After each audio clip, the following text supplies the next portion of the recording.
উত্তর ২৪ পরগনা জেলার গোবরডাঙ্গা জমিদারের বাড়ি লাগোয়া মশলা মেলা। এই মেলার বয়স প্রায় ২০০ বছর অতিক্রান্ত।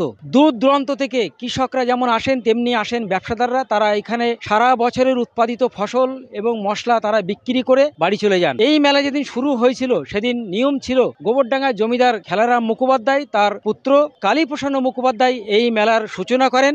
মেলায় এসে তাদের উৎপাদিত ফসল বিক্রি করে জমিদারের খাজনা মিটিয়ে বাড়ি চলে যেতেন। সেই থেকে এই মেলার সূচনা হয়েছিল। যদিও এই মেলা দিন দিন বৃদ্ধি পাচ্ছে, যেমন বাড়ছে ক্রেতা তেমনি বিক্রেতা বাড়ছে এবং সাধারণ মানুষ তারা কিন্তু এই মেলা থেকে তাদের সারা বছরের যে মশলা প্রয়োজনীয় মশলা লাগে সেই মশলা তারা এই মেলা থেকে কিনে নিয়ে যান। ফলে স্বাভাবিকভাবেই ভিড় লেগে থাকে।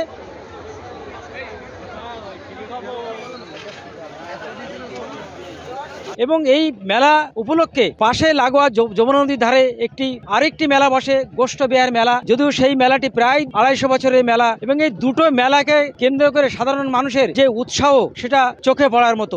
এটা আমরা আসি প্রত্যেক বছরের নতুন দিন। এখানে প্রচুর ব্যাপারী আসে এবং প্রচুর চাষি আমরা মাল নিয়ে আসি, কিন্তু মাল সব ভালোভাবে বিক্রি হয়ে যায়। এটা একটা আনন্দ উৎসবের মেলা, আমাদের ভালো লাগে, তাই আমরা প্রত্যেক বছর মাল নিয়ে আসি।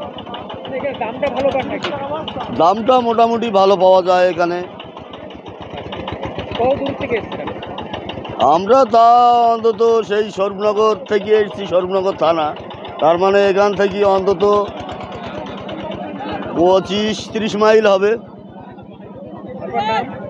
মাখনলাল সরকার। আমার শহর গোবরডাঙ্গা থেকে দেবাশিস মণ্ডলের রিপোর্ট, কলকাতা টিভি।